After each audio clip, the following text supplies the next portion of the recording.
Bom, tá.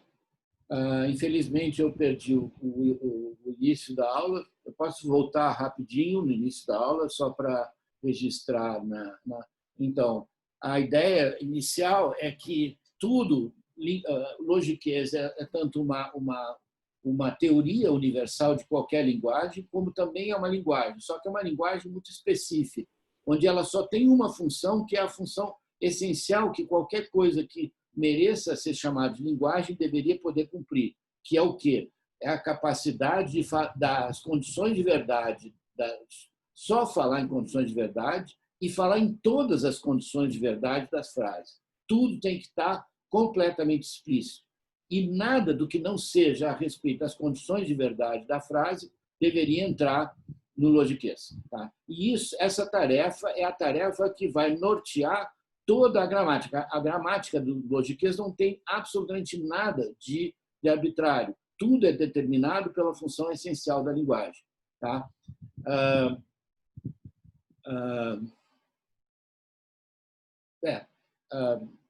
Bom, e aqui agora eu expliquei o que é uma proposição. Uma proposição dos vários tipos de atos linguísticos. A gente tem vários tipos de atos linguísticos. A gente tem perguntas, tem ordens, tem xingamentos, tem gozações, tem brincadeiras, tem vários tipos de atos linguísticos. Tem simplesmente chamar a atenção, ô fulano, isso é um ato linguístico. Tá? São vários tipos de ato linguístico. Todos eles são atos linguísticos das línguas naturais, mas o logiquês não tem nada disso. Por quê? Porque o logiquês só está interessado no ato linguístico por excelência. Qual é o ato linguístico por excelência? O ato de declarar alguma coisa. Seria uma proposição, dizer uma proposição que pode ser verdadeira ou falsa. Tá? Então, é uma proposição, a conceito de proposição é exatamente o conceito da tarefa essencial do logiquês, que é ser capaz de representar verdadeira ou falsamente a realidade. Tá? Bom, dessas frases declarativas aqui, em português, a gente costuma, se a gente abrir uma gramática, normalmente a gente tem dois tipos de frases, as frases no plural e no singular. Tá? Aqui já começa uma diferença entre logiquês e português. Por quê? Porque essa frase é uma frase singular, fala só do André, singularmente do André, e diz que o André é barbudo. Tá?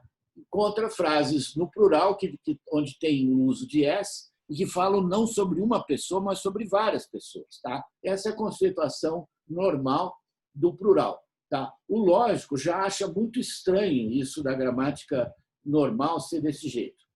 Tá? Por quê? Porque se eu negar André não é barbudo, se eu negar, o que acontece? Eu tenho essa frase não é barbudo e essa frase se mantém singular. Eu, na verdade, estou dizendo do André uma coisa que é falsa, que ele não é barbudo, mas eu estou fazendo uma proposição singular. Então, o importante, o que essa setinha aqui está exprimindo, é que a negação de proposições singulares produz proposições singulares. Por outro lado, se eu negar os homens têm barba, nem todos os homens têm barba, ou seja, existem homens que não têm barba, o problema é que essas frases elas não são frases no plural. Elas são, na verdade, frases existenciais. Aí o lógico vai procurar e dizer, mas então onde é que estão essas frases? Onde é que estão essas frases? Na gramática, a gente normalmente divide entre frase no singular e frase no plural e não tem um grupo de frases existenciais. E o lógico acha isso muito estranho. Por quê? Porque para o lógico, a maneira certa de dividir é uma maneira tripartida. Tá? O que significa isso? As frases singulares continuam as mesmas. Por quê? Porque a negação de uma sentença singular produz uma sentença singular. Bom, em relação ao travamento, infelizmente, eu comprei uma internet bem alta aqui em casa, de 370 MB, ou seja, do ponto de vista da transmissão, é a mais alta que eu consigo ter, não tem mais. Mas, por outro lado, isso tem gargalos. Por exemplo, em geral, as transmissões que não usam G3 e G4 são que usam a conexão direta no cabo são melhores, mas infelizmente. Bom, tá. Então, para o lógico, tu tem frases plurais, os homens têm barba. Quando tu nega uma frase, os homens têm barba, tu produz frases existenciais, existem homens que não têm barba. E se tu negar de novo, tu volta para a frase original, existem todos os homens têm barba, tá? Ou seja, aqui um ponto importante é que para o lógico, aquilo que normalmente a gente chama de frase no plural é só uma dos dois tipos de frases gerais. As duas são frases gerais. Tem frases gerais universais e frases gerais existenciais, tá? Isso é importante. E uma coisa sobre a estrutura do nosso grupo, o nosso curso. Nós vamos começar pelas sentenças singulares, que são mais simples, e o filé mignon do curso, a parte mais importante do curso, é essa parte aqui de cima. Tá? Nós vamos dedicar mais ou menos a metade do curso a essa parte aqui de cima, das frases gerais universais e das frases gerais existenciais. Alguma dúvida? Bom,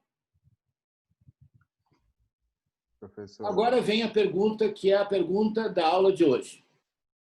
Qual é a estrutura, aliás, da aula de hoje e da aula da sexta que vem? Qual é a estrutura interna da proposição singular? Tá? Vamos pegar um exemplo de uma sentença como a que eu peguei. André é professor. Tá? Tem 4 palavras. Se eu pegar em inglês e traduzir, eu vou ter também 4 palavras. André is a teacher. Mas tem uma sentença em português que é, do ponto de vista do lógico, diz a mesma coisa. Por quê? Por que diz a mesma coisa? Porque tem o mesmo sentido. Por que tem o mesmo sentido? Porque tem as mesmas condições de verdade e de falsidade. André é um professor, o André só vai ser um professor se ele for professor. E se o André é professor, então ele vai ser um professor. Tá? As mesmas condições de verdade. No entanto, diminuiu o número de palavras para 3. Tá? E uma coisa interessante, se eu traduzir isso literalmente, essa frase fica mal formada em português, em inglês. Tu não pode dizer André is teacher. Tá? Tu pode dizer André é professor, isso é perfeitamente gramatical para o português, mas André is teacher não é inglês. Tá? Bom, pior ainda. Em português, por exemplo, a gente tem frases de uma palavra só, chove. Em inglês, nunca a gente tem uma frase de uma palavra só. Mesmo quando a gente diz, por exemplo, sobre chuva, a gente fala it rains. Tá? Um tal de it é que rains. A gente não sabe bem quem é o it, mas é ele que chove. Tá?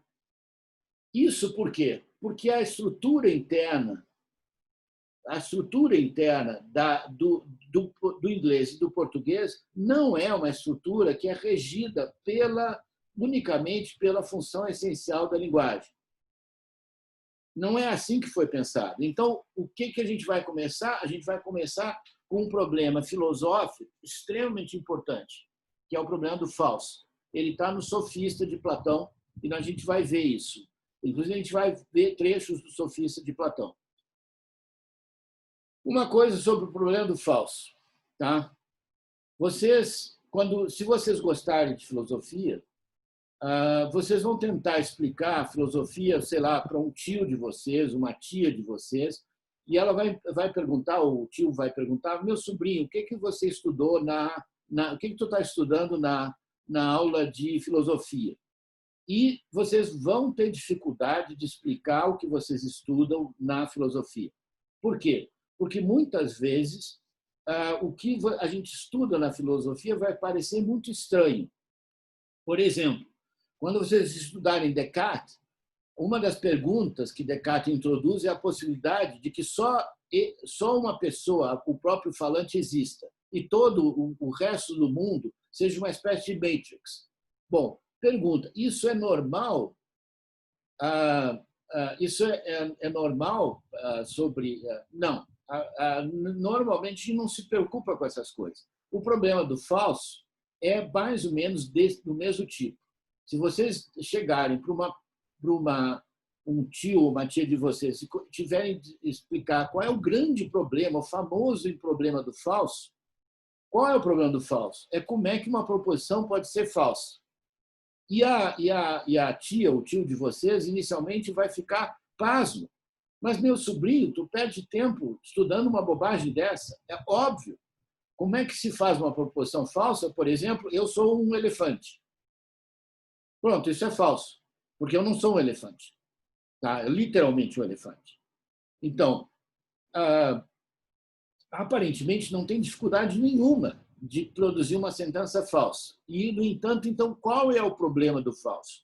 Aqui é o sofista, eu botei na numeração, que é a numeração normal, para a gente indicar as obras de Aristóteles e de Platão, que é da Academia Alemã. Eu ia botar também a paginação do texto que aparece na coleção Os Pensadores, mas achei que ia ficar muito cheio de dados e preferi não fazer. Não sei se eu fiz a coisa certa. Bom, no diálogo tem um estrangeiro que é de Eleia, eu acho que é, a cidade do Parmênides. E ele está conversando com o Teteto, que é um ateniense. E aí ele está falando com o Teteto e ele está se referindo ao Teteto e ele diz que realmente, jovem feliz, nos vemos frente a uma questão extremamente difícil. Qual é a questão? Como uma proposição pode ser falsa? Tá? Um dos desafios que eu vou querer fazer é o seguinte: eu vou querer que vocês formulem qual é o problema do falso. Formulem qual é a dificuldade que o Platão pode estar vendo sobre o problema da falsidade de proposições. Tá? Formular isso exige um certo conhecimento filosófico. E se vocês me perguntarem, uma das questões que provavelmente eu vou pedir para vocês fazerem na prova é certamente me formularem o problema do falso. Certamente. Tá? Pois mostrar e parecer sem dizer, dizer algo sem, entretanto, dizer com verdade, são maneiras que trazem grandes dificuldades, tanto hoje quanto ontem e como sempre. Tá? O problema do falso. É o problema de dizer algo sem, no entanto, dizer com verdade. Ou seja, dizer algo com falsidade. E o Platão está dizendo que isso traz grandes dificuldades. Tá? De modo que encontrar na realidade, para dizer ou pensar que o falso é real, sempre que já ao proferirmos nos encontramos enredados, como encontrar na realidade para dizer ou pensar que o falso é real, sem que já ao proferi-lo, ao dizer essa frase, nos encontremos enredados na contradição. Na verdade, Teteto, a questão é de uma dificuldade extrema. Tá? Inicialmente, a gente pode pensar o seguinte: por que o Platão está achando que o problema de como pode haver frases falsas possa ser um problema complicado? Tá? Inicialmente, é dessas questões que eu chamei a atenção. Se vocês chegarem para uma pessoa fora da filosofia e disser em filosofia, entre outras coisas, a gente se preocupa com o problema do falso, e tentar explicar, a maior parte das pessoas vai dizer: cara, eu não entendo por que tu faz esse curso. É um curso maluco. Tá? Bom, e, no entanto, aqui tem um famoso filósofo, onde eu submeto a vocês, ele está apresentando o problema do falso. É assim que toda a literatura lê isso aqui e tudo mais. Então, o Platão está dizendo que há um problema sobre como como dizer ou pensar que o falso é real, sem que a gente se encontre em contradição. E ele diz que essa questão é de uma dificuldade extrema. Tá? E o desafio, o primeiro desafio, e eu gostaria de fazer uma coisa: separar o problema da solução. Nós vamos ver o problema e vamos ver a solução. Uma coisa que eu gostaria e que eu provavelmente vou exigir na prova é de que vocês me formulem o problema, qual é o problema e qual é a solução, mas não misturando a solução com o problema. Tá? Isso não é fácil. Tá? Bom, vamos pegar uma proposição André Barbudo. Tá? Essa proposição é verdadeira, porque eu sou barbudo. Tá? E tem a realidade. E tem duas ideias muito naturais. Primeiro, que mesmo que eu não saiba se o André é verdadeiro ou não é o contato essa proposição alega alguma coisa sobre a realidade. Ela faz uma alegação sobre a realidade. Ela diz que, na realidade, tem um sujeito que se chama André e que esse sujeito tem barba. Tá? Bom, as pessoas como eu, que ocorrem na realidade e que são as pessoas que podem ter barba e tá, em geral homens,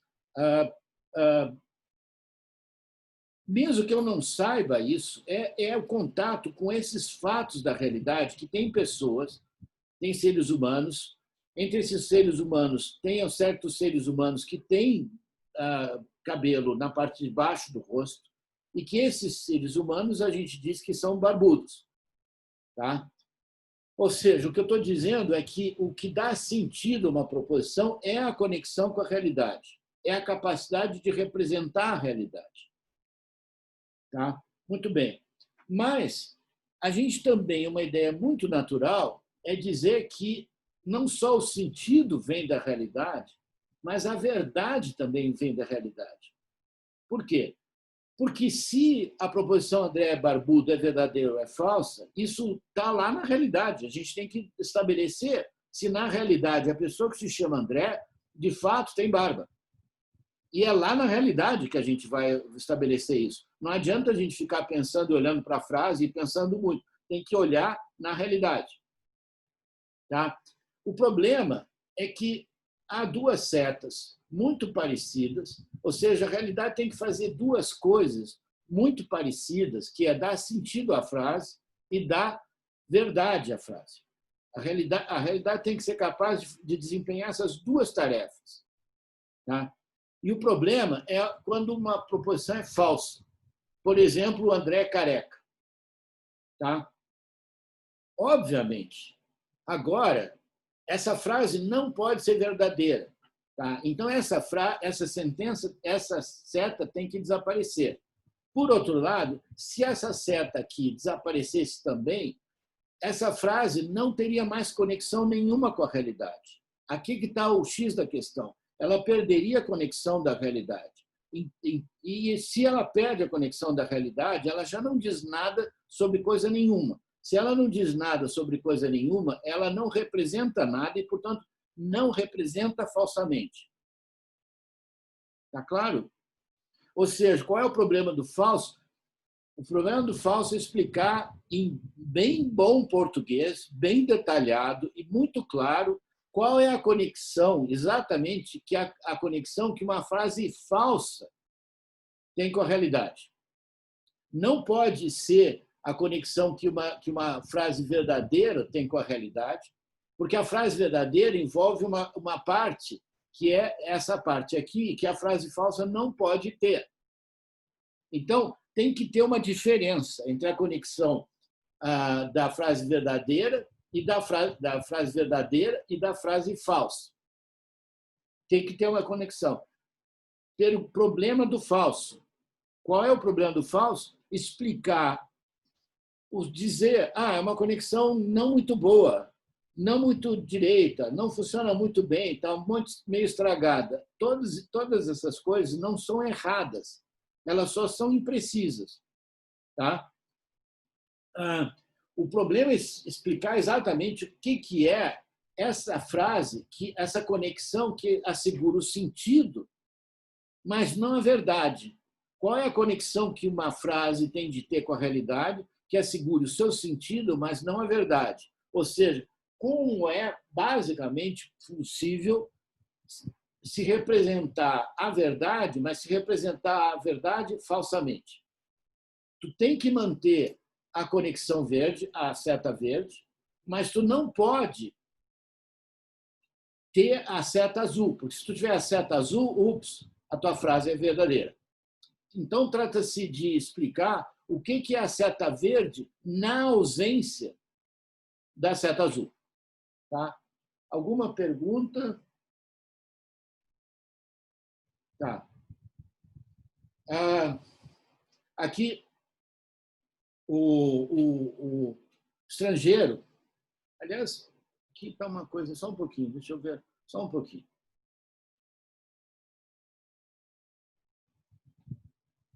Uma boa coisa é que a gente pode fazer uma mudança na.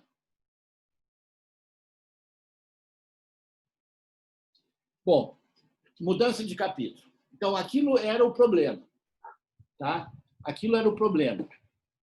Como é que é o problema do falso? Tá? E esse problema é um problema absolutamente crucial para a lógica.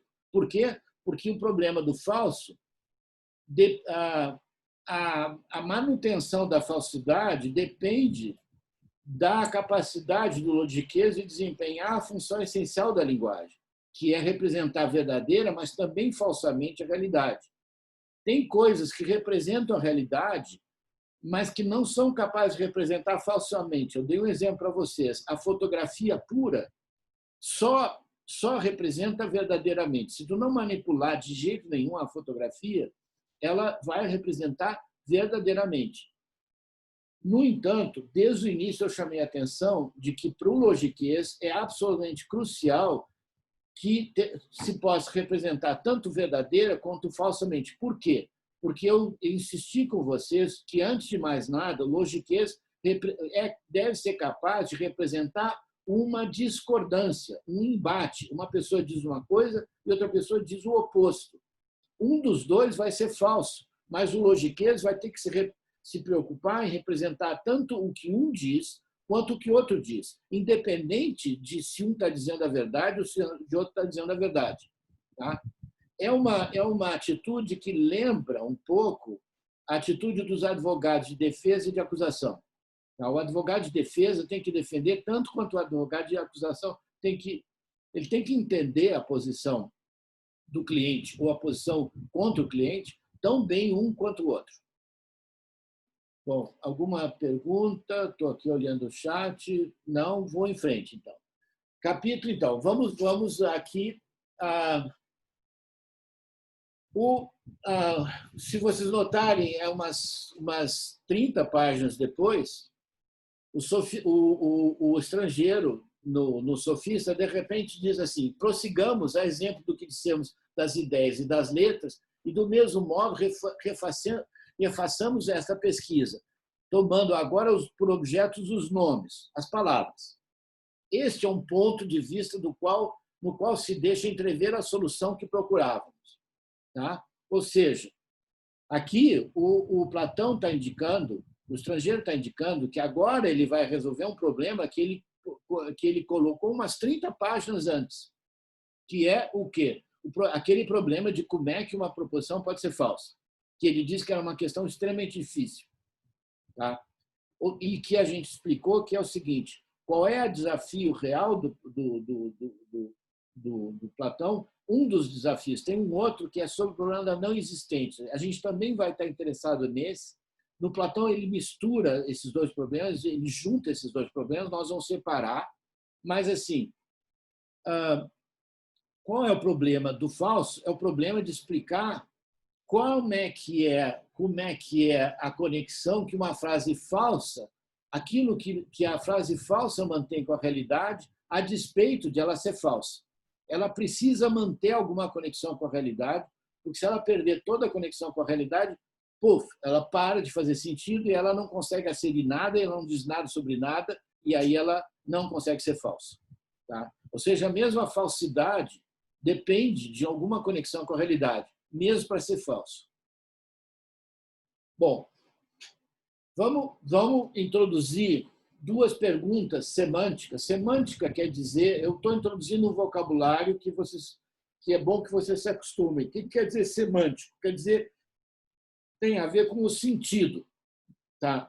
O sentido da frase, de entender o sentido da frase. Note que o lógico, diferentemente do filósofo e do cientista, o cientista está fundamentalmente preocupado com a verdade, com chegar à verdade. O lógico dá um passo atrás e ele está interessado em entender precisamente o sentido de afirmar uma coisa e o sentido de afirmar o oposto daquela coisa. Ele quer entender todas as posições do discurso.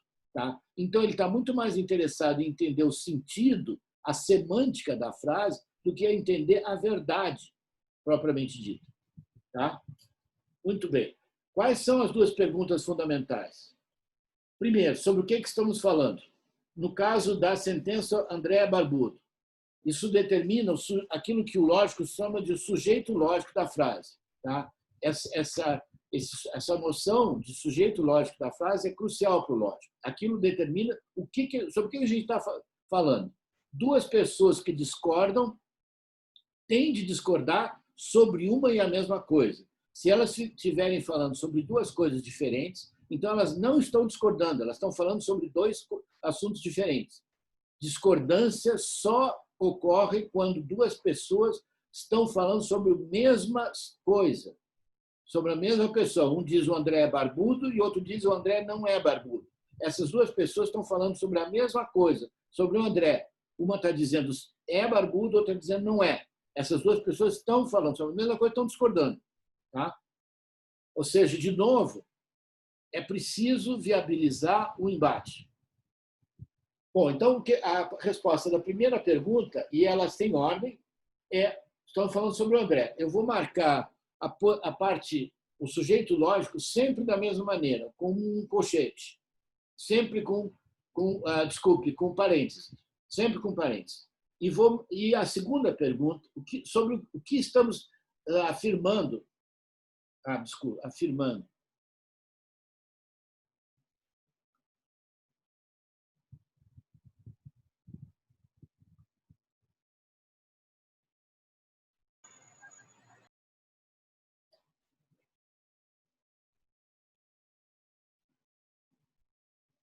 O que estamos afirmando sobre o sujeito lógico, que é o predicado lógico, estamos afirmando que ele é barbudo. Tá? Eu sempre vou marcar a parte predicativa com um colchete e sempre vou marcar o sujeito lógico, a parte nominal, sempre com um parêntese. Tá? Essa estrutura ela é dada pelas duas perguntas semânticas fundamentais. Tá? Então, isso é importante. Ela tem a ver, a gente vai notar que ela tem a ver com o estabelecimento das condições de verdade e falsidade da proposição. Ou seja, elas têm a ver com a tarefa fundamental do logiquês. Tá? Professor? Sim? O Eduardo te falando. Essa questão do parêntese do colchete é uma coisa que a gente vai usar aqui no nosso curso ou é uma convenção que todo lógico usa? Não é uma convenção absolutamente universal em lógica, mas a maior parte das notações em lógica respeita isso. Certamente o parêntese é respeitado para a parte nominal e muitas vezes o colchete é usado para a parte predicativa. Tá? Então, apesar de ainda não ser uma convenção totalmente universal, ela está muito próxima de ser. Ou seja, se vocês usarem, isso vai facilitar a leitura da maior parte dos textos de logiquês que vocês usarem, qualquer que seja a notação, provavelmente essa pessoa segue mais ou menos essa notação. Mas ela não é universal. Entendi, obrigado. Tá? Bom, então, no nosso curso a gente vai seguir isso. Então, sempre a parte entre parênteses vai estar determinando a parte nominal a parte nominal da proposição e a parte de colchetes vai determinar a parte predicativa. Tá? Então, a parte nominal ela desempenha uma função. Qual é a função? É a função de ser o sujeito lógico da frase. E a parte predicativa desempenha também uma função, que é predicar alguma coisa sobre o sujeito lógico. Tá? Das duas, a parte mais importante é o sujeito lógico, porque é ela que determina a discordância. Quando duas pessoas estão falando sobre a mesma coisa, o sujeito lógico do discurso dos dois é o mesmo, então essas duas pessoas têm de estar concordando, ou então elas estão dizendo, elas não podem estar falando duas coisas distintas. Tá? Bom, uma coisa importante. Essa é a ideia, isso é uma ideia que vai voltar muitas vezes. O logiquês pensa a linguagem como pecinhas de Lego, pecinhas de armar. Tá? Então, a parte nominal é uma pecinha de um tipo positivo, e a parte predicativa é uma pecinha do tipo negativo. Tá? Uma ideia muito forte é o seguinte: não dá para combinar dois pedaços positivos, assim como não dá para combinar dois pedaços negativos. Para combinar, tu precisa de um pedaço positivo e um pedaço negativo. Ou seja, tu precisa de uma parte nominal e de uma parte predicativa. Aí sim, tu tem uma proposição. Tá? E isso é absolutamente universal. E veja, isso aí, o que é? É Platão, é Aristóteles, são os filósofos em geral tentando o quê? Entender discordância. Tá? Quando duas pessoas discordam, elas discordam porque elas estão predicando coisas opostas de uma mesma coisa, de uma mesma parte nominal. É por isso que elas estão discordando. Tá bom? Bom, vocês vão ver que essa ideia aparece bem clara no Sofista do Platão, um pouquinho mais adiante. O estrangeiro está dizendo, por exemplo, anda, corre, dorme, e todos os demais verbos que significam ação, mesmo dizendo-os todos um após o outro, nem por isso formam um discurso. Se eu juntar um monte de peças positivas, eu não formo um discurso. Se eu juntar um monte de peças negativas, eu também não formo um discurso. Mas quando eu junto uma parte positiva e uma parte negativa, aí, pimba, há uma asserção. Tá? A mesma coisa é, se dissermos leão, servo, cavalo, e todos os demais nomes que denominam sujeitos executando ações, ainda aqui há uma série da qual jamais resultou discurso nenhum, pois nesta série, nem na precedente, nas duas, nem nas que juntam verbos, nem nas que juntam substantivos, os sons proferidos indicam nem ação, nem inação, nem ser, nem não ser. Pois não unimos verbos aos não, por que não houve asserção? Porque não houve a união de um verbo com um nome, tá? Por outro lado, somente unidos a um verbo com um nome haverá acordo, e desta primeira combinação nasce o discurso que será o primeiro e o mais breve de todos os discursos. Ao dizer o homem aprende, não reconhece ali um discurso mais simples e o primeiro, eu tirei o teteto, porque o teteto só está concordando. Sim, sim, estrangeiro, sim, você tem toda a razão. Ah, agora eu entendo. Então, eu tirei toda a parte do teteto. E é que, neste momento, ele nos dá alguma indicação relativa às coisas, que são, ou se tornaram, ou foram, ou serão. Ou seja, nesse momento, a gente tem uma asserção sobre a realidade. A gente está representando uma asserção sobre a realidade. A gente está se comprometendo com alguma visão da realidade. Seja correto ou seja incorretamente, a gente está asserindo alguma coisa. Tá? Não se limitando a nomear, mas afirmando algo. Ou seja, juntando um verbo com um nome. Tá? Isso produz aqui, assim dissemos que ele assere, ele se compromete. Ele não simplesmente nomeia, e que desse entrelaçamento damos o nome de discurso. Essa palavra discurso está traduzindo a palavra logos em grego, que é como se fosse também uma frase assertiva. Tá? Alguma dúvida? Ou seja, eu quis mostrar para vocês que essa ideia das pecinhas está muito presente no texto do Platão. Tá? Bom, vamos continuar. André Barbuto. Temos uma parte nominal que a gente põe parêntese, tem uma parte predicativa que a gente põe conceito. Tá? Mas isso são as partes da proposição, são entidades linguísticas. Tá? Mas também tem as entidades extralinguísticas. Por quê? Porque isso foi uma coisa que eu disse na primeira aula, que é uma característica da linguagem de falar de uma coisa que não é a linguagem. Se a linguagem não falasse só de si mesma, é como se ela só, em vez de representar, ela só se apresentasse. Se apresentar é simplesmente se botar na frente.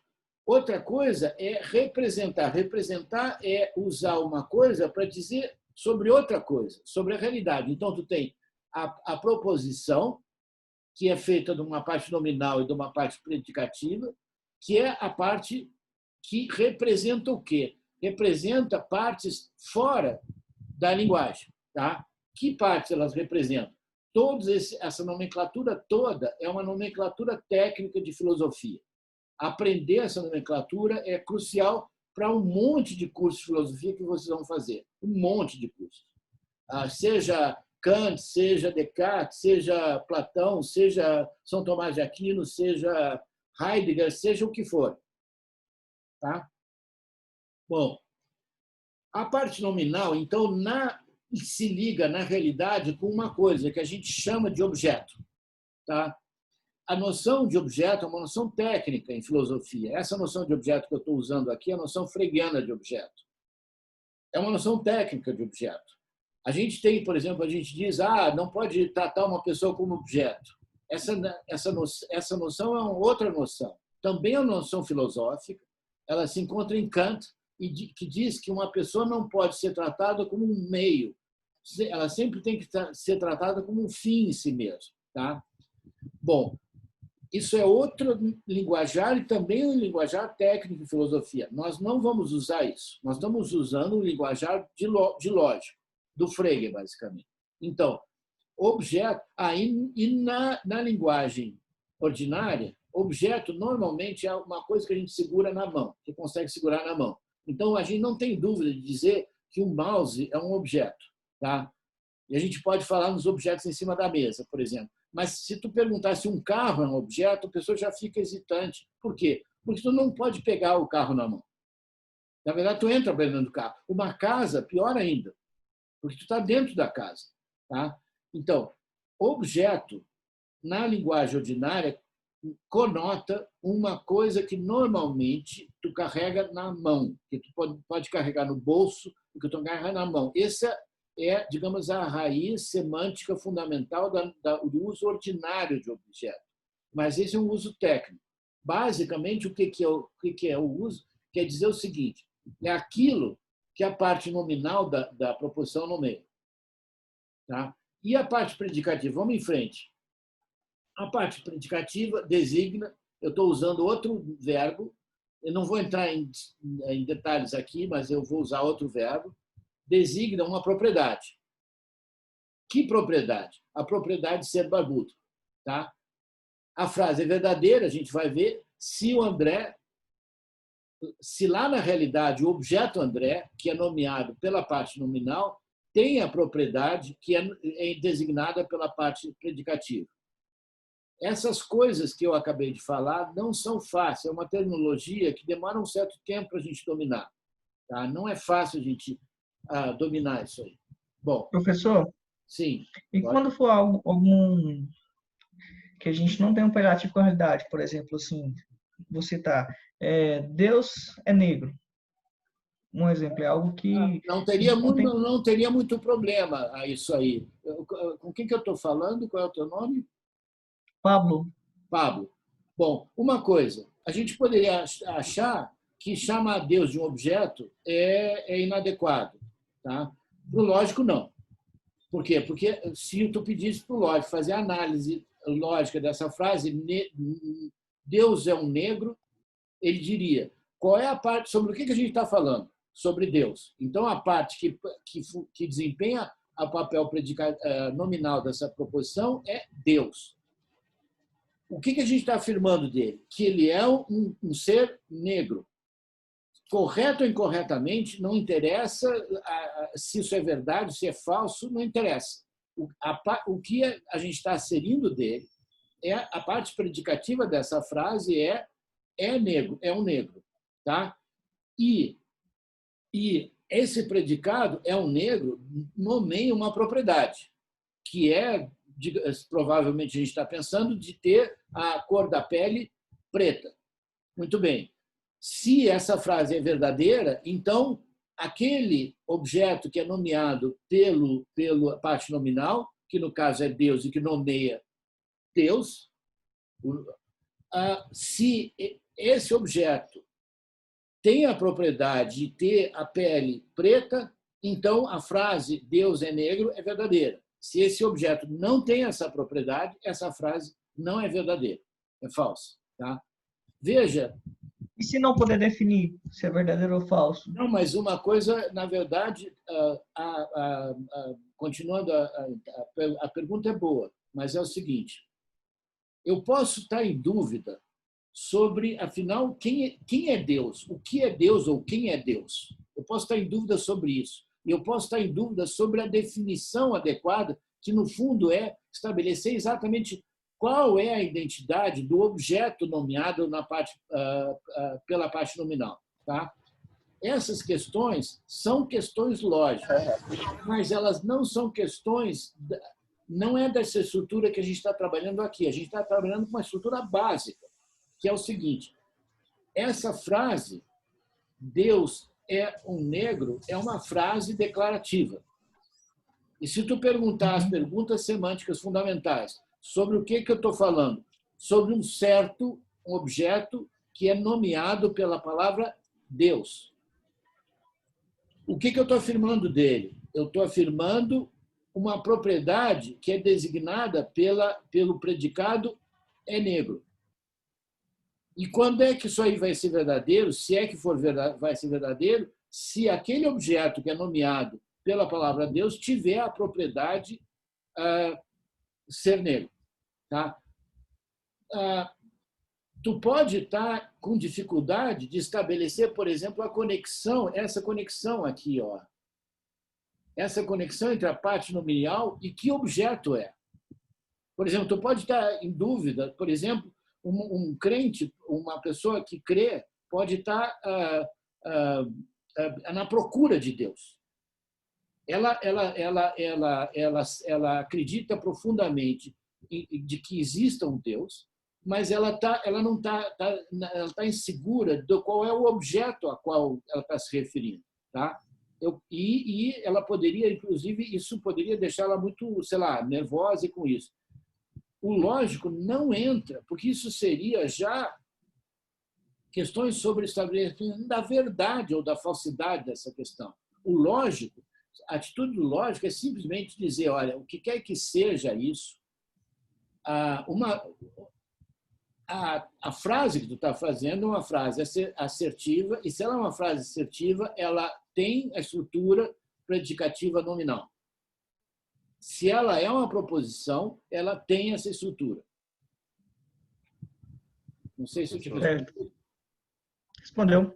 Tá. Inclusive, quando Deus vai ser um exemplo por causa do predicado existe. Eu chamei a atenção de que, se vocês olharem lá no Sofista, e eu vou disponibilizar uma tradução do Sofista para vocês darem uma olhada, se tiver interesse, e vocês vão olhar que ele formula o problema do falso, mas logo em seguida ele formula o problema do não existente, do existente e do não existente. Isso vai ser um problema que a gente vai lidar na segunda metade do curso, e é um problema crucial, porque, como eu já antecipei na primeira aula, uma das coisas que os lógicos aprenderam a duras penas é que, quando a gente tem uma disputa que envolve a existência de uma coisa, um diz que existe, outro diz que não existe, seja lá o que for, não é só sobre a existência de Deus, seja lá o que for, essa disputa já vai ter dificuldades lógicas características, e a gente vai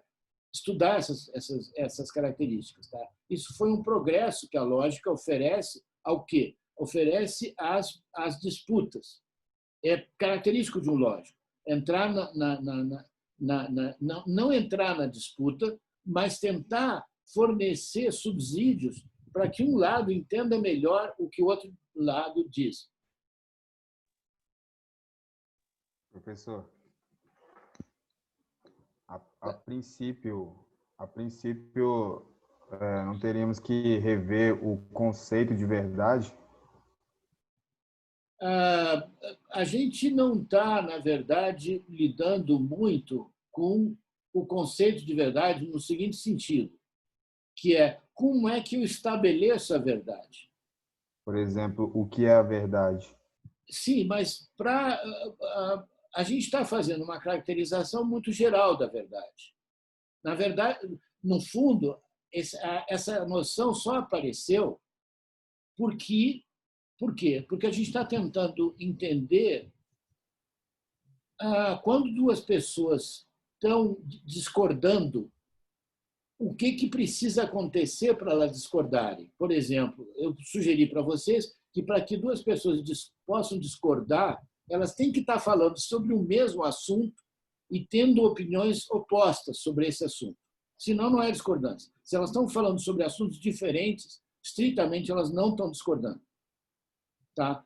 Veja, a verdade, a gente não está interessado, primeiro, em como estabelecer a verdade. A gente nem está interessado numa conceituação geral do que é verdade, o que é a verdade. O que a gente está interessado é numa determinação de, numa situação de oposição, de disputa, de discordância, como é que a gente entende o que um lado está dizendo e o que o outro está dizendo quando eles discordam. Tá? A gente não está... Por exemplo, a função de estabelecer o que é verdadeiro, o que é verdadeiro, o que é falso, É na estritamente realidade. corresponde ao cientista. O cientista, certamente, talvez alguns dos filósofos, mas não ao lógico. O lógico, no fundo, não está interessado nisso. O lógico está interessado em ele ver duas pessoas disputando e ele tenta entender o que está acontecendo lá, quais são as regras, o que precisa estar acontecendo para que haja uma discordância. E é característico de um lógico uma ideia que ele fica muito entusiasmado, o lógico, com a ideia de dizer, para que haja uma discordância, duas pessoas têm que compartilhar a parte nominal de uma proposição. Eles têm de estar falando do mesmo sujeito lógico. Tem que estar asserindo coisas opostas, mas eles têm que estar, as asserções dele têm que ser sempre sobre o mesmo sujeito lógico. Se eles estão falando sobre sujeitos lógicos distintos, estritamente eles não estão discordando. E ninguém falou em quem tem a verdade, quem está falando falsamente. Ninguém falou nisso. Tá, tem uma pergunta do Michael.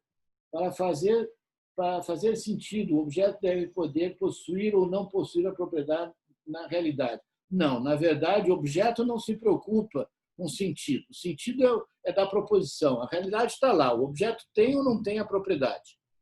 E o sentido é uma coisa que uma expressão linguística pode ter e pode não ter. Blá, blá, blá, blá, blá, blá, blá é uma expressão, mas não tem sentido nenhum. Se eu botar, por exemplo, André, José, Paulo, Maria, Alfreda, Josefina, assim, botando um nome, uma lista de nomes, isso não tem sentido no sentido porque não assere nada. Se eu botar, como o Platão lá botou, pula, corre, joga, dorme, acorda, se eu puser isso, também eu não estou. Por quê? Porque eu não sei de quem eu estou falando. Quem pula, quem corre, se eu precisasse estabelecer a verdade dessas proposições, eu não saberia a que me virar. Tá? Não sei se eu respondi. O smartphone é barbudo? É uma pergunta assim, é uma pergunta bem interessante, tá? Que a gente não vai lidar. Se vocês quiserem, normalmente eu lidava assim pesadamente com essa questão em lógica 2, que é o seguinte: tem algumas coisas que parecem uma proposição, mas que são um pouco estranhas, pelo seguinte, porque não é que o smartphone não seja barbudo, ele também não pode ser barbudo, ele não pode não ser barbudo. Parece que a combinação do nome smartphone, este smartphone, e ser barbudo parece ser absurda. Tá? Nós vamos ver que o exemplo do Platão é muito curioso nesse aspecto. O exemplo do Platão, ele diz assim, Teteto senta, e o Teteto está sentado na frente dele, então ele diz, isso é verdadeiro. E a frase oposta que ele diz é Teteto voa. Ora, se ele tivesse Teteto canta, se ele tivesse dito Teteto canta, seria uma frase claramente falsa, porque o Teteto não está cantando, o Teteto está quieto, sentado, ouvindo o estrangeiro falar. Mas o Teteto voar, parece que é absurdo que o Teteto voe. A questão de frases que parecem ser proposições, mas que são parecem absurdas, porque predicam uma propriedade que não só aquele objeto não tem, mas ele não poderia ter.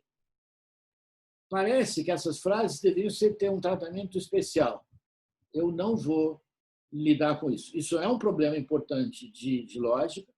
Como eu disse, é um problema bem importante e tem mais de uma... A maneira como a lógica clássica tradicional lida com isso é uma entre várias, mas eu não vou. Isso vai ocorrer de vez em quando. Eu vou dizer, isso é um corredor lateral muito comprido, a gente vai olhar para esse corredor, ver que ele é muito comprido, mas vai fechar a porta e continuar. Tá? A gente não vai poder entrar em todos os corredores, porque senão a gente nunca acabaria o curso. Bom, então, assim, a estrutura, isso é que a gente chama de estrutura lógica da frase. Tá? Ela tem duas partes. Essa estrutura tem duas partes. O número de palavras não interessa, mas ela tem duas partes lógicas. Tá? Por exemplo, André canta é uma frase só com duas palavras. André é barbudo é uma frase com 3 palavras. No entanto, a estrutura lógica das duas frases é bipartida do mesmo jeito. Tem uma parte nominal e uma parte predicativa. Tá? Bom, então, quando a gente for representar em logiqueza essa frase, a gente vai usar sempre a mesma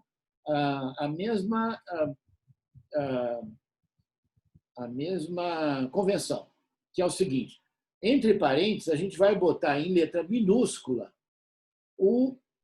uma letra que simboliza o nome. No caso, eu botei A para André. Vocês poderiam botar AR, AN, tanto faz. Eu não vou dar bola para qual é a letra que vocês vão escolher. E a propriedade, barbudo, é sempre com maiúscula. Então, essa é sempre com dentro do parênteses. A parte nominal é sempre feita de letras minúsculas e fora do parênteses, a parte predicativa é sempre feita com letras maiúsculas. Sempre. Tá? A ordem primeiro vem o predicativo, depois o nominal? Não, na verdade, quando for escrever, normalmente começa B, abre parênteses, A, fecha parênteses. E tu escreve da esquerda para a direita. Mas eu representei assim, porque, na verdade, é assim que o lógico pensa. Primeiro, tu tem que saber sobre o que eu estou falando, sobre o André. E depois eu quero saber o que eu afirmo sobre o André, que ele é barbudo. Tá? Então, a ordem lógica, apesar de que a ordem de escrita vai da esquerda para a direita, a ordem lógica não segue isso. A ordem lógica segue, primeiro, eu estabeleço sobre o que eu estou falando, e depois eu estabeleço o que eu estou asserindo sobre aquele fulano. Tá bom? Então, e o entre parênteses, aí, só para me tirar dúvida, seria, então, para não confundir dois nominal, o entre parênteses sempre vai ser o predicativo? O entre parênteses vai ser sempre predicativo, até porque, às vezes, o entre parênteses vai juntar um monte de coisas. Tudo lá dentro é uma parte nominal muito grande, complexa, lá dentro vai ser bem grande, e o parênteses diz, olha, o nome vai daqui até ali. Eu vou dar um exemplo logo aqui. Eu já tenho um exemplo. Por exemplo, eu podia substituir a parte nominal com o professor de lógica. Tudo isso é a mesma coisa. Então, a estrutura lógica dessa proposição seria você poderia botar entre parênteses O minúsculo, P minúsculo e L minúsculo. OPL, ou professor de lógica. Essa é a parte nominal. E a parte predicativa continua a mesma, um B, barbudo. Tá? Parece SQL, quando a gente dá nome às tabelas. Ou calculadora científica também. Oi? Não entendi a tua pergunta. É como você dá um apelido para uma tabela, né? Na parte É de como se desse um informática. apelido, exatamente. E assim, o símbolo é só para encurtar. Porque é só para encurtar, para saber que todo OPL é como se fosse uma. Como é que eles chamam isso? É uma abreviatura. Tá? No fundo, faz uma abreviatura. Pega a primeira letra de cada. Às vezes, tem uma expressão bem comprida. O professor de lógica. Poderia ter uma expressão mais comprida. O professor de lógica da turma de lógica é FAF 04074 e 0152 do turno de 2020, do segundo turno, da Federal de Goiás. Tudo isso é um identificador que identifica o quê? A mim. E para estabelecer se a frase o professor de lógica da FAF, da UFG é barbudo, para estabelecer se isso é verdade, vocês têm que olhar, saber quem é o professor de lógica e verificar se esse professor de lógica tem barba, sim ou não. A mesma coisa. Tá? Uma coisa, as partes identificadoras que podem desempenhar a função nominal da proposição são de 3 tipos. São nomes próprios, Paulo, Maria. São descrições definidas, por exemplo, o professor de lógica da UFG, da turma noturna, do turno noturno. E, por fim, demonstrativos. Este aqui, esta é a pessoa aqui, e eu aponto para mim. Este aqui é barbudo. Eu poderia dizer, então, quem é que está desempenhando a função nominal? Um demonstrativo. É o dedão lá me apontando e dizendo, esta pessoa aqui é barbuda. E essa frase é verdadeira também. Tá bom? A mesma coisa é o seguinte, o predicado pode ter várias palavras. Tá? E do ponto de vista da estrutura interna da lógica, aquilo é só a parte predicativa. Tá bom? Muito bem. Vamos pegar uma outra coisa, relações. Paulo ama Maria. As perguntas fundamentais. Sobre quem estamos falando? Sobre Paulo, certamente, mas também estamos falando sobre a Maria.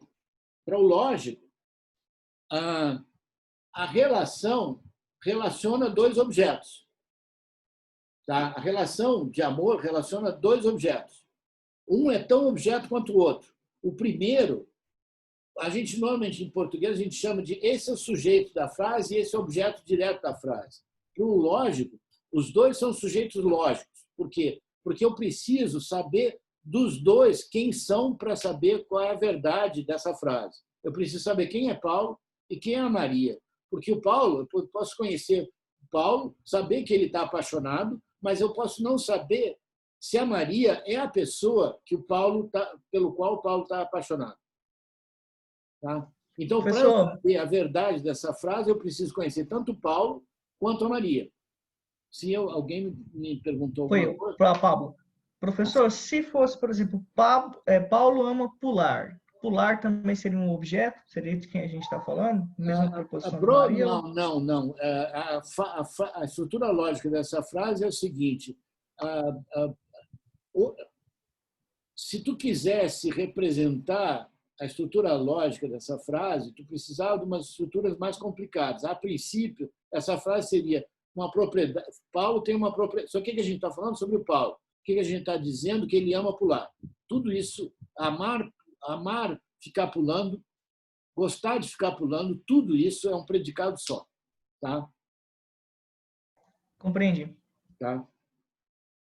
Bom, e o que estamos afirmando sobre esse predicado? Que o primeiro objeto, que é o Paulo, tem uma relação que é a relação de amor com o segundo objeto, que é a Maria. É isso que eu estou afirmando. Tá? É com isso que eu estou me comprometendo. Lembre-se a ideia do tribunal. Se eu assiro o Paulo ama Maria, é com isso que eu estou me comprometendo.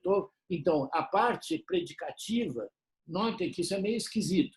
A gente está acostumado com o predicado, eu vou chamar de predicado gramatical. O predicado gramatical dessa frase seria ama Maria. E o sujeito gramatical seria Paulo. O sujeito lógico, para o lógico, tem dois sujeitos, tem Paulo e Maria. E o predicado é a relação entre os dois. Tá bom? Bom, como é que funciona? Tu tem o objeto nomeia o Paulo nomeia um objeto, que é o Paulo, a Maria nomeia um outro objeto, que é a Maria, e o predicado ama nomeia uma relação de amor. Tá? Tá claro? E a estrutura dessa frase, então, vai ser escrita em logiquês dessa maneira. Tá? Há amor, quer dizer, o predicado é em letra maiúscula, lembre-se, sempre o predicado é sempre em letra maiúscula e as partes nominais sempre em letras minúsculas dentro do parênteses. E importa a ordem. Porque o que aqui está dizendo é que o Paulo é que ama a Maria. Não está dizendo que a Maria ama o Paulo. Pode ser que ela ame, pode ser que ela não ame. Está dizendo que o primeiro tem a relação de amor com o segundo. Se tu quisesse dizer que o segundo tem a relação, tu tem que botar ama, abre parênteses, Maria, Paulo. Fecha parênteses. Tá bom?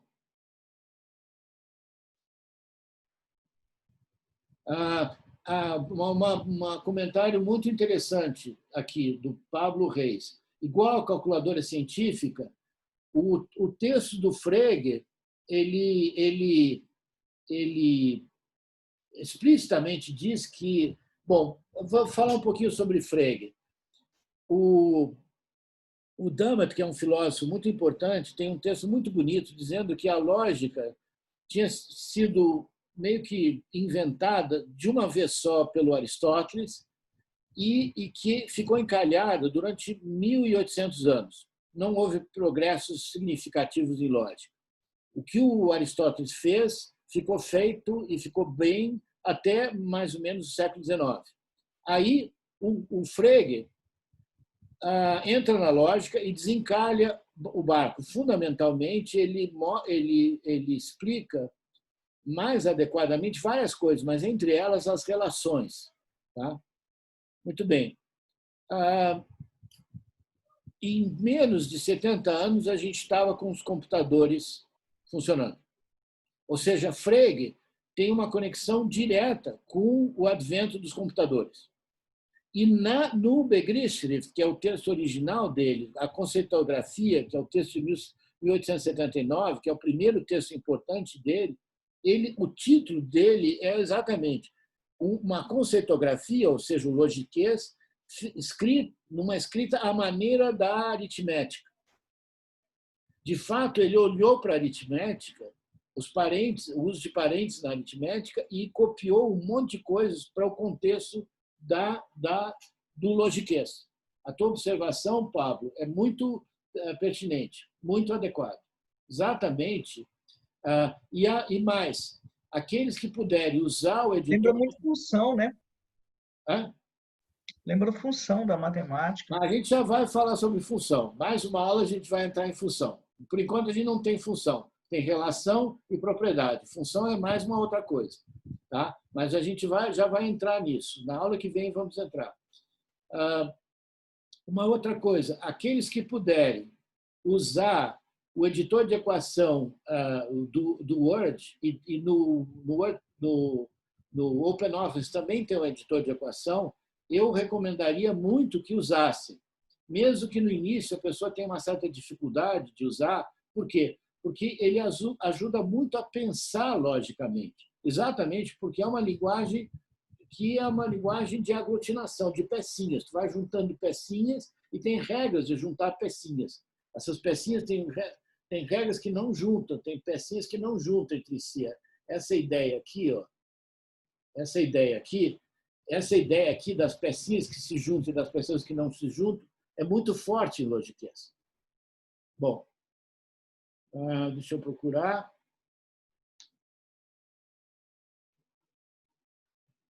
Então, quando a gente tem mais de uma posição nominal de uma sentença, a gente tem uma relação. Por exemplo, aqui eu não botei, deveria ter botado. Paulo está entre José e Maria. Isso é uma relação ternária. E a gente representaria da seguinte forma: eu vou representar vocês vão ter que me dar um pouquinho de paciência, porque eu vou ter que usar um recurso aqui na hora. Só um minutinho. Tá.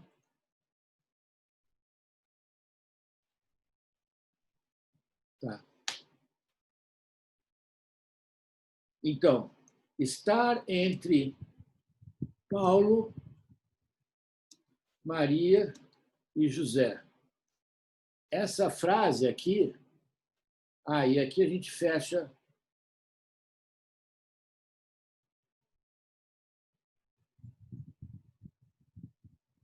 Opa.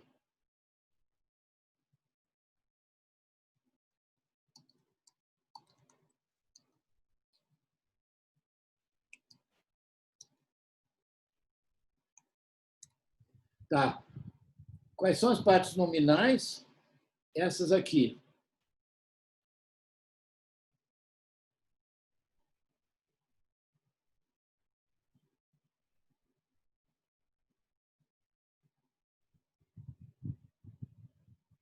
E o que é o predicado disso aqui? O predicado disso aqui é uma coisa desse tipo aqui, ó.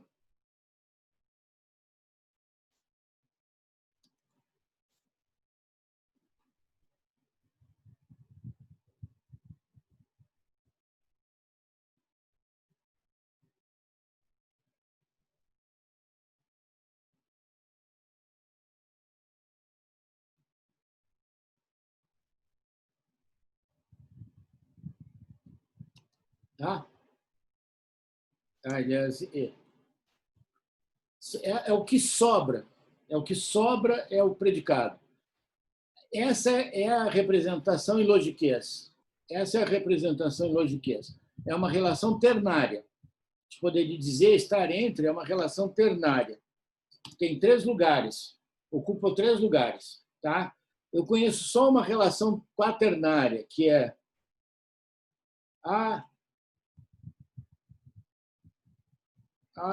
está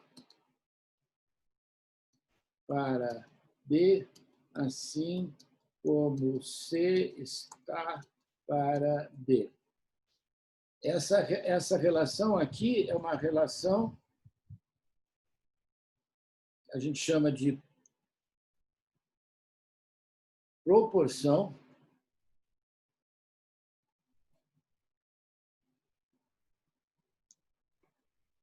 Ela é uma relação quaternária, e eu teria A está para D, assim como C está para D. Tá? Bom, vamos lá voltar para onde a gente estava. Alguma dúvida, alguma pergunta? Está tudo ok, parece. Vamos voltar. Então, isso aqui a gente já viu. E a estrutura lógica, então. Bom, agora vamos ver a solução do problema do falso. Lembra, qual era o problema do falso? O problema do falso era explicar exatamente como é que uma proposição que é falsa se relaciona com a realidade. Bom, eu vou pegar uma proposição que vamos supor que a gente não soubesse se isso é verdadeiro ou é falso. Tá? Bom, a parte predicativa tem que se ligar com um objeto. A parte nominal tem que se ligar com um objeto. A parte predicativa tem que se ligar com uma propriedade. Tudo isso são condições de sentido da frase. Essa frase é verdadeira. Por quê? Porque há uma combinação, uma conexão na parte linguística, uma conexão. A gente juntou uma parte nominal, uma parte predicativa.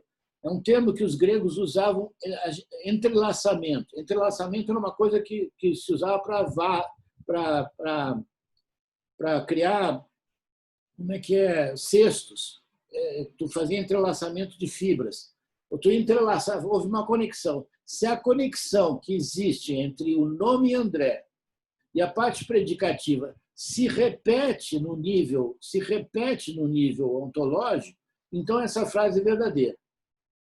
É porque há uma conexão entre o nome André e o predicado barbudo. E o nome André nomeia o objeto André, que sou eu, e o predicado barbudo nomeia a propriedade, que é ter barba.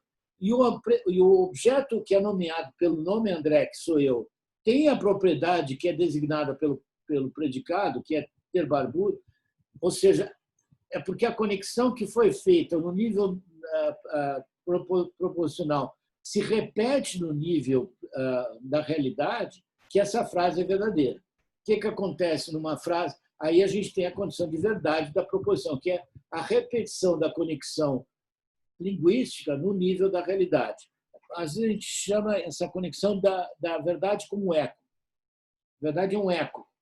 É o eco da combinação que foi feita. Se vocês olharem lá no Platão, Platão vai falar em entrelaçamento de nome e objeto, e depois em entrelaçamento do nome e o predicado, e depois o entrelaçamento do objeto e a propriedade. Tá? Ele chama da ideia. Ele não chama de propriedade, mas é a mesma ideia. Tá? Bom, vamos pegar uma frase falsa. Tudo isso, a resposta do problema do falso está aqui. O que tem que acontecer para que uma proposição consiga ser falsa? Ela vai ter que ter muitas conexões com a realidade, não para ela poder ter sentido. Só de sentido ela precisa ter a parte nominal precisa nomear um objeto, a parte predicativa precisa nomear uma propriedade, só que a conexão que foi feita linguística não se repete no nível, na realidade. Por isso que ela é uma proposição falsa. Mas tudo isso aqui é conexão que todas essas conexões até aqui, tudo isso aqui são condições de sentido da frase. É exatamente a resposta do problema do falso. O que uma proposição falsa, quais são as conexões que a proposição falsa, para conseguir ser falsa, precisa manter com a realidade. Vou voltar lá no slide. Professor, sim, pode falar. até agora está tranquilo, né? A gente está trabalhando aí com um objeto e o predicado bem tranquilo, bem simples. Se fosse algo mais complicado, qual seria um exemplo? Dá um exemplo para a gente de uma frase onde seria mais difícil a gente identificar o objeto e o predicado. Não são muito difíceis. E a ênfase do... Não, uma coisa, por exemplo, com o que eu estou falando? É o Pablo, novamente. O Pablo. É o seguinte, Pablo, a ênfase do meu curso é como se fosse a ênfase de um professor de línguas. A minha ênfase do meu curso vai ser vocês aprenderem a falar.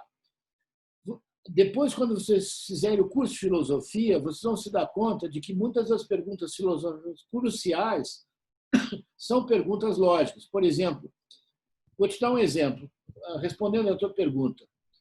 O universo é infinito. Pergunta, qual é a estrutura lógica dessa frase? O universo é infinito. Vou tirar aqui e botar lá. Essa frase aqui. Objeto. O universo é infinito. Bom, o universo é um estranho, objeto. parece ser objeto, apesar de não tem cara de objeto, porque é grande demais, é um objeto gordo demais. Mas, sim, a estrutura lógica dessa frase é exatamente essa aqui. Tá? Essa estrutura aqui é exatamente essa. E, portanto, se a gente fosse espremer a estrutura lógica dessa frase, tu botaria um I, que é um U, que é o universo, e botaria um I do lado de fora. Tá? Se tu pegar o início da estética de Kant, que é o início da crítica da razão pura, muito do argumento que Kant está falando ali é exatamente dizer que o universo inteiro é um objeto. muito do que ele estava dizendo ali diz respeito a isso. Tá? Então, diz respeito a uma análise da estrutura lógica de um termo aí, que a gente poderia estar em dúvida. Será que o universo é um nome de um objeto? A resposta que um lógico clássico daria, sim, é o nome de um objeto, sim. Tá? Não sei, espero ter Perfeito. respondido. Tá. Bom, então,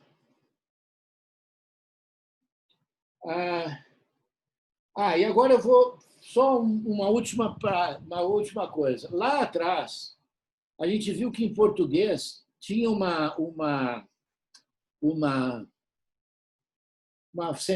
dava para fazer sentenças de uma palavra só. E a gente disse que isso é uma proposição, isso é verdadeiro ou falso. Então, é uma proposição. E, no entanto, essa proposição só tem uma palavra. E a gente diz que toda proposição tem, logicamente, duas partes. Pelo menos duas partes. Pode ter mais, mas ela tem pelo menos duas partes. Tem uma parte predicativa e uma ou várias partes nominais. Pergunta. Como é que é essa estrutura? Vamos fazer a pergunta. Sobre o que eu estou falando? Aqui é fundamental o seguinte. A gente tem que se dar conta de que o objeto lógico ele desempenha um papel crucial. Por quê? O objeto lógico é o objeto para o qual o cientista teria de se virar para estabelecer depois se ele tem a propriedade que está sendo asserida. Então, quando a gente diz chove, a gente tem que estar falando de alguma coisa, e é dessa coisa que a gente vai estabelecer se ele tem uma certa propriedade, sim ou não. Resposta que eu vou propor para você. A gente está falando sobre um lugar. Em geral, o lugar onde a gente está. Na verdade, muitas vezes, não exatamente o lugar onde a gente está, porque a gente está abrigado, mas o lugar onde a casa ou o prédio em que a gente está. Quem diz chove dentro de um prédio fala verdadeiramente se fora desse prédio cai chuva em cima desse prédio. Porque no lugar onde está esse prédio, então esse prédio recebe chuva. A conclusão, há um sujeito oculto aqui, há um sujeito lógico, que é um lugar. Tá? Eu estou falando sobre um lugar e estou afirmando o quê? Que esse lugar recebe pingos de chuva. Tá? Ou seja, a estrutura lógica é um lugar, eu poderia fazer isso aqui, na verdade, seria melhor, em vez de aqui, deixar mais claro, um lugar. Opa, isso aqui eu tenho que botar agora 32. 32? Está aqui.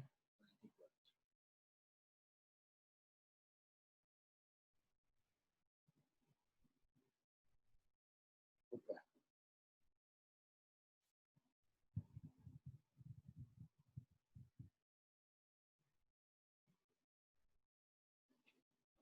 A estrutura lógica dessa frase, a frase em português pode ter só uma palavra só, e, na verdade, essa palavra é o predicado dessa frase. Por quê? Porque o sujeito está indeterminado, está oculto. Veja, para o lógico, um sujeito indeterminado, por exemplo, como it rains, em inglês, a gente diria isso é um sujeito indeterminado. Um lógico, um sujeito lógico indeterminado, é uma maluquice, pelo seguinte, porque a determinação do sujeito lógico da frase é uma condição de sentido para a proposição. Se uma proposição tem um sujeito, tu não consegue determinar qual é o sujeito da frase, a frase perde o sentido. E ela não consegue nem ser verdadeira, nem consegue ser falsa, portanto, não consegue desempenhar a função lógica. Tá bom? Bom, pessoal, o que eu tinha para apresentar hoje para vocês era isso. A resposta da pergunta bem legal já vou dizer, só um minutinho, do Rodolfo. Eu poderia aqui dizer equivalente cai água do céu? Para um lógico, não.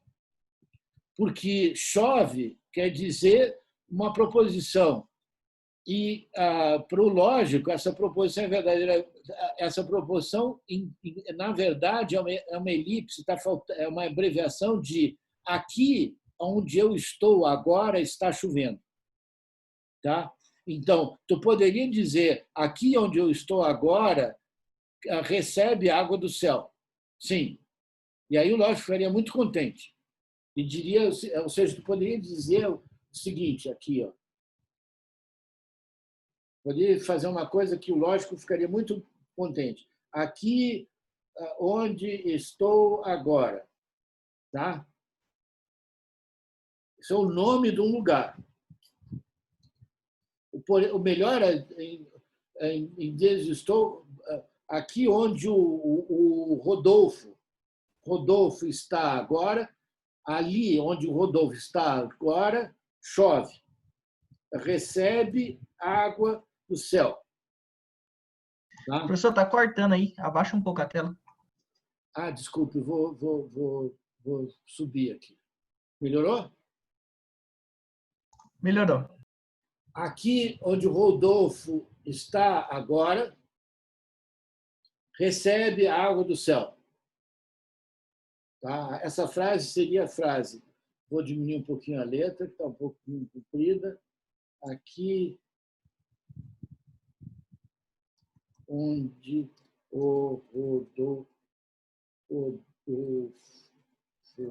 está agora,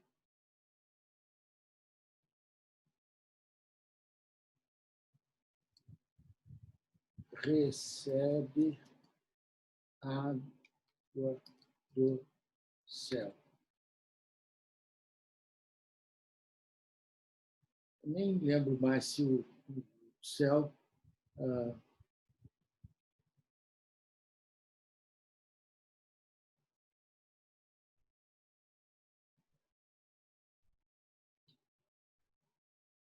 a parte predicativa, então, recebe água do céu, que é o que o Rodolfo tinha sugerido, e a parte nominal, tem que ter uma parte nominal, porque não pode não ter uma parte nominal. Se não tivesse uma parte nominal, a gente não sabe sobre o que está falando. E aí, essa parte nominal é o seguinte, é o lugar onde o Rodolfo está agora. Se o Rodolfo disser, se o Rodolfo aferir em juízo,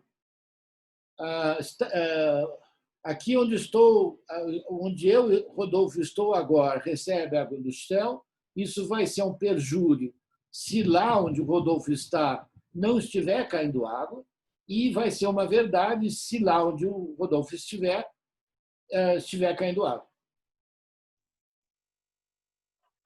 Só uma pergunta quase que, não sei, mas só para mim tirar minha dúvida aqui. Sim. O lógico, em todo o seu estudo, em toda a sua busca, Sim. ele abandona o seu lado sensível em certas proposições? Não, de jeito nenhum. A lógica, a princípio, não tem absolutamente nada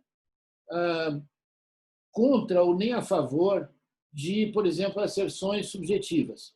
Tá? Eu falei que, por exemplo, a diferença entre A e B e A porém B é que A e B é simplesmente A aconteceu e B aconteceu. Mas A porém B indica que a pessoa está se comprometendo com a ocorrência de A, com a ocorrência de B, mas está surpresa de que A tenha acontecido, B tenha acontecido, A tendo acontecido. Aí tu poderia dizer, mas então é porque os lógicos não se preocupam com coisas subjetivas. Não, ele poderia perfeitamente dizer, se tu quer dizer isso, então, ocorre A, o evento A, ocorre o evento B e ocorre surpresa na mente de quem fala. Na mente do lógico ocorre surpresa. Ele está asserindo sobre asserções subjetivas, ele está falando sobre estados subjetivos dele. A princípio, a lógica não tem nada contra a parte subjetiva. Agora, respondendo com um pouco mais de detalhe a tua pergunta, é o seguinte. Sim, não, na verdade é uma curiosidade, né? Mas muita gente acha que estudar a razão, buscar a lógica é se desprender da vida sensível, né? Dos sentidos e das emoções. Calma aí, não sempre é assim. Não tem nenhuma oposição. Agora, tem uma conexão que é importante. Pelo menos não na concepção, essa concepção clássica que eu estou te apresentando. Como eu te disse, essa não é a última palavra. Ela é só uma maneira muito arraigada, que tu encontra em um monte de filósofos e que é muito vencedora, mas não é a única e nem a gente poderia dizer que é a única correta. Tá? Não acho que seja. Agora, tem uma coisa, por exemplo, o logiquês é um instrumento de comunicação adequado para as artes, por exemplo, para escrever um romance? Provavelmente não. Pela mesma razão que logiquês não é bom para escrever piada, porque, no fundo, uma piada envolve muitas coisas que tu não diz na hora para depois deixar, por exemplo, num livro da Agatha Christie, ela não começa dizendo o assassino foi o fulano, quem matou foi o fulano. Não, ela não diz isso. Isso é lá no fim que tu descobre. Tá? O logiquês seria o próprio estraga-prazer, porque o lógico seria o próprio estraga-prazer, porque ele começaria dizendo o fulano morreu, quem matou foi o Beltrano. Pronto. Tá? Ele estraga todas as histórias, ele estraga isso.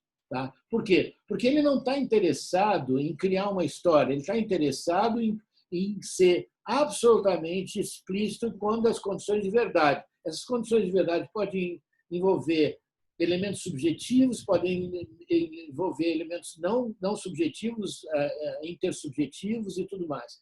Tá? Eu tenho um monte de perguntas e eu não estou conseguindo seguir as perguntas. Não, foi ótimo, deu esclarecer muito. Então, o lógico, só para finalizar, ele está mais envolvido com a questão linguística, como o senhor falou, né? A essência da linguagem, a comunicação. Né? O lógico está interessado em embate. Ele está interessado em entender oposições. Lembra-se que eu fiz questão, na primeira aula, de introduzir a figura do místico. Eu não estou dizendo que uma pessoa não possa ser mística, mas uma pessoa que é mística, ela se furta à interlocução. Ela não tem mais interesse. Bom, não, ok, professor, muito obrigado. Tá, deixa eu ver aqui. João Vitor, eu vou começar pelo João Vitor. A pergunta, então, a resposta para o problema do falso é determinar o sujeito nominal que corresponde à realidade? Não, a resposta do problema do falso é uma caracterização muito clara da conexão que uma proposição falsa ainda tem de manter com a realidade. O problema do falso é qual é a conexão que uma proposição falsa tem de manter com a realidade para não perder o sentido. Resposta: a parte nominal da proposição falsa tem que nomear um objeto, a parte predicativa tem que designar uma propriedade. Se tu perder essas conexões com a realidade, a frase perde o sentido.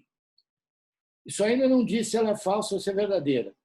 Ela vai ser falsa se a combinação que tu fizeste entre aquele nome e aquele predicado se repetir na conexão entre o objeto e o objeto nomeado e o predicado, a propriedade designada. Se ela se repetir, a frase é verdadeira. Se ela não se repetir, a frase é falsa. Bom, vamos em frente. O Michael. Para uma proposição ter sentido e ser falsa, a parte nominal precisa nomear um objeto, exatamente. E a parte predicativa precisa designar uma propriedade. Mas a conexão entre as partes linguísticas não se repete nas extralinguísticas. Michael é uma formulação absolutamente adequada e precisa da resposta do problema do falso. Essa a tua resposta ganharia 2 por 2, quer dizer, ela está completamente adequada, tá? Incluindo o uso da terminologia bem precisa. Tá? Parte nominal, parte predicativa determinam partes da proposição. Tem o que a proposição representa, aquelas coisas, na realidade, que estão envolvidas na proposição. O que é? Uma propriedade ou uma relação, se for uma propriedade, um objeto, se for uma relação, 2 ou mais objetos. Tá? Bom, vou em frente. Aí tem um agradecimento, não sei, os áudios estão misturados, é só para aqui não está misturado. Bom, uma coisa, para aqueles que, infelizmente, o áudio está ruim, eu estou disponibilizando a gravação exatamente para que a pessoa possa, se teve alguma parte da aula que o contato não foi adequado, eu estou disponibilizando para que a pessoa possa fazer. Alguém falou, Sara? Assim, Oi, professor. Boa noite. sim. Você poderia deixar um pouco a reunião em aberto, só enquanto eu reúno o número do pessoal para adicionar no grupo do WhatsApp? Sim, perfeito. Só que eu vou fazer o seguinte, então, Sara. Eu vou deixar a reunião. Ih, está aqui o meu e-mail pessoal, não tem nada que ver isso aqui. Deixa eu ver só uma coisa, que eu vou desconectar, interromper o compartilhamento e vou interromper a gravação.